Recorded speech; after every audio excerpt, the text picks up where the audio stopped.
All right, so I did watch the game already, but so something you want to like figure out kind of on this screen is what your team scale is, right? So you have a 4 on a Leafeon, a 4 on an LD, a 4 on a Crustle, a 5 on a Cerule Edge, slash 9 for their ult, and a 4 on a Sylveon. So you are a very, very early team. You have 5 on Tree, 8 on Blaziken, that was a terrible 8, 4 on Hoopa, 4 on Pika, and kind of 5, but really Mimi gets going at 7 when it gets Shadow Sneak. Um, so you guys are earlier than them, right? Outside of Cerule Edge, but 5 is still fine. Their big carry, Blaziken, Mimikyu, right? Pikachu's not going to be able to carry. If you can just get onto it and kill it, it's gone. If you let it hit you and just stay hitting you, then it's going to just keep hitting you. Kind of obvious there, but that's every kind of mage in the game. The other thing you have to look out for is setups, right? Okay, so what do they have? They have a Tree, a Blaziken, Pikachu, Hoopa, Mimikyu. So what do they want to do? They want to dive you. They want to CC you with Tree, shoot you with Pikachu, and just rush your face in with Blaziken, Hoopa, and Mimikyu. Hoopa to get him out. Big ults, big stuns, team fights, a lot of burst damage from the Blaziken, team fight ability with the Mimikyu. So looking at comp versus comp, it's very hard for you guys to win a straight up team fight against these guys. Leafeon can kill the Pikachu, and that's pretty much it. Mimikyu can kill Sylveon, Mimikyu can kill Leafeon, Mimikyu can kill Eldegoss, Mimikyu can 1v1 the Crustle if it doesn't have ult. It's about split between the Cerule Edge.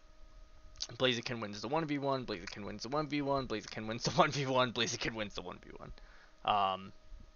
So we're comp versus comp. We're at a very big disadvantage off the bat. How do you combat that? You get ahead early.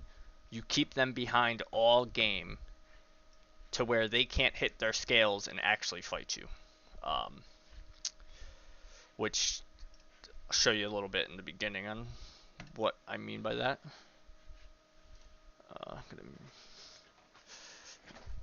We're gonna speed up just a bit.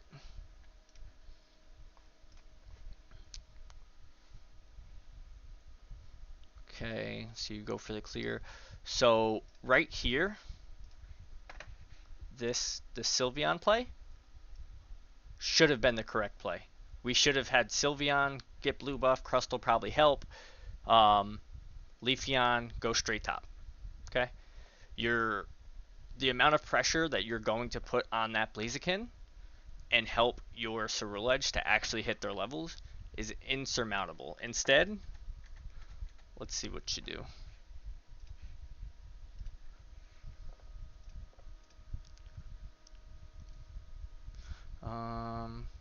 Sylveon got that. That was nice.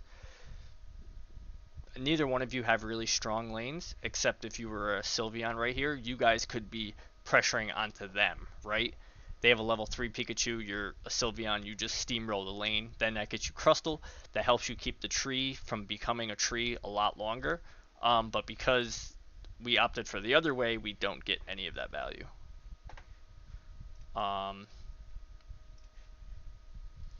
And then Leafeon decides to come bottom, which now they just play pad. You guys get a Sylvie Evo. He doesn't get 11 points. 9 minutes. Crustle's just about dead. They barely get out. So Leafeon ganking the bottom there against a tree Pikachu when you're Solar Blade, like you can't really just hop on them and kill them. You're bursting, and you have no follow-up. You have an Eevee and a Crustle, which you really put your guys' selves in a lot of back value by letting Leafeon get both buffs and then ganking bottom to try and get them ahead, which you could have just given the Sylveon the buff, and then Sylveon could have won the lane, and you could have been top, winning the top side lane. So we put ourselves very far behind because of that. And just because of like how we played out the game, now Leafeon's going into the top bush, gets ganked by Mimikyu, dies, and top lane gets exponentially far behind. So the only reason I'm harping on this is because one decision of one macro play of how we want to start the game just impacted you all the way to first Bs to where bot lane is losing 4-4, 4-4, Pikachu's about to be 5. Top lane is getting steamrolled. Your Char Cadet isn't able to get online early enough, and now he can't do anything to the Blaziken. And you still have a Gossifleur. So Ellie didn't evolve, Char Cadet didn't evolve, bottom lane just barely evolved, but they're still losing the level game, which, as like we talked, I said in the Mon selection, you want to win this early game. Now they're able to invade you. You have 2 unevoed Mons, and now they can just continue the pressure on. I think if Blaziken should have went with them, they would have got a little bit more value. That was a bad play on them. So now we rotate bottom. We've lost the first 2 minutes. Now we're pressuring Bees. Depends here. You call. They're boxed out. They're boxed out. They're boxed out. It's 8:03. The Bees haven't even come up yet. Like you're throwing your tomb to get them out, but they're not there. It's too early. You're rushing it, and that allows Mimikyu to just come up. Now they get a pick on the Char Cadet. You guys are forced to back. We're just... I don't even think I contest mid Bs there, except maybe Leafeon can fly by with a Solar Blade.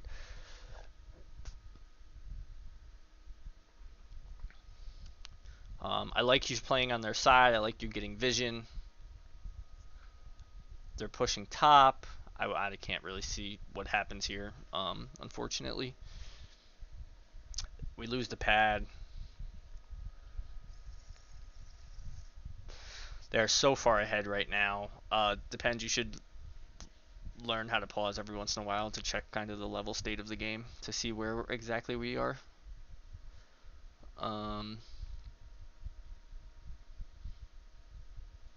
Say pick 2. Cerule Edge ult right here is huge. I don't even know how you're able to get your ult after being so far behind. But that just saved the pad. Otherwise, that T2 was going down. So we call for the push top here. We have all of our jungle up. We haven't won a single fight against them except for on our pad when we had a Cerule Edge ult. We only have Sylveon ult. We know they're down. They're on their side. We know only 2 are bottom. The push there, I don't like. Well, you're not getting any value out of it. You're probably just going to die again. Like, you've lost every fight so far. You've won the fight when you had ults. Now we don't have ults. We're pushing the fight on their pad instead. They have a Hoopa to portal bot side up top side.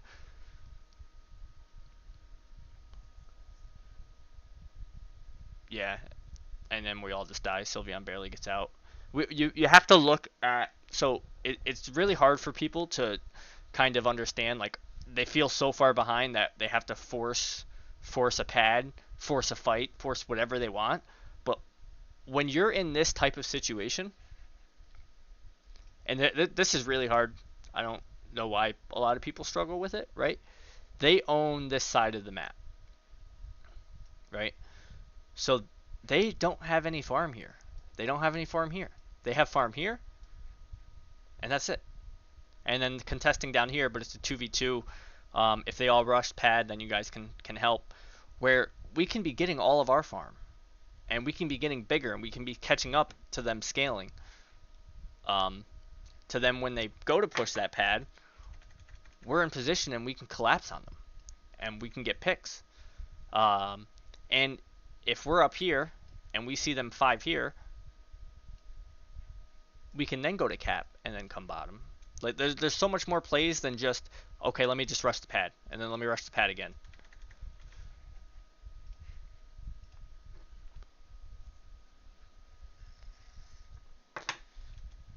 Also, leaving top sides allows Blaziken to drop their points. Not a huge deal.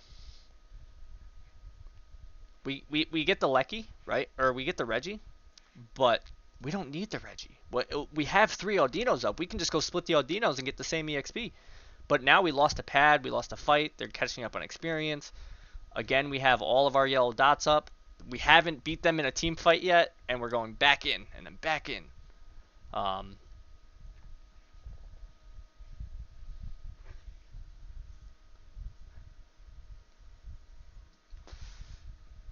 It's a hard habit to break. Good decision here to go bottom. They're able to stop the top. You scare the Blaziken off.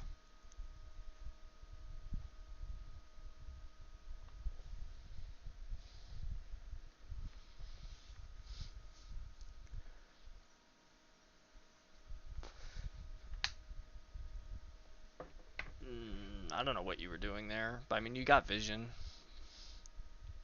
If Mimi pushed, they'd get a 90 cap though. That was a throw, like very risky.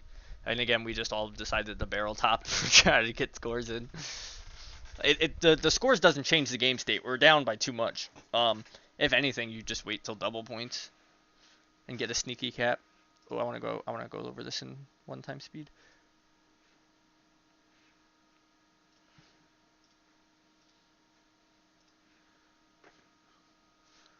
So we find the Blaziken. They're pushing very far up. Leaf, yeah, that's a sketchy Leaf Blade right into the overheat. Otherwise, you guys did a very awesome job of collapsing on this huge Crustal heal here. Real quick, Roku. I'm not sure if you know, but Sylveon's ult is basically a max potion. So you get dealt a bunch of damage, pop your ult, land on them, and heal back up to full. Other than that, you don't just have to pop it. It's not going to make you deal an immense more damage. So you're full health, and you popped it. And what ends up happening is you get chunked, you get chunked, you get chunked. Pikachu ults now would have been like the perfect time to pop your ult, and you would have lived. And if you would have lived, you guys would have won. So we chase the Hoopa, we get the Hoopa, it's just a Pikachu. Cerule Edge probably could have zoned the Pikachu instead of the Crustal. And killed it. Maybe. I think the call of Crustal zoning here is fine. I don't agree with the rush that you're putting on your team, though, right? You're like, I'm zoning, rip, rip, rip, rip, rip, rip, rip, rip, rip. So they don't have a chance to think. And what ends up happening is Leafeon is 0 HP. Eldegoss is 0 HP. But we have a healer up. We do. So, but what you're telling them to do is rip, rip, rip, rip, rip. So watch what ends up happening to the Eldegoss.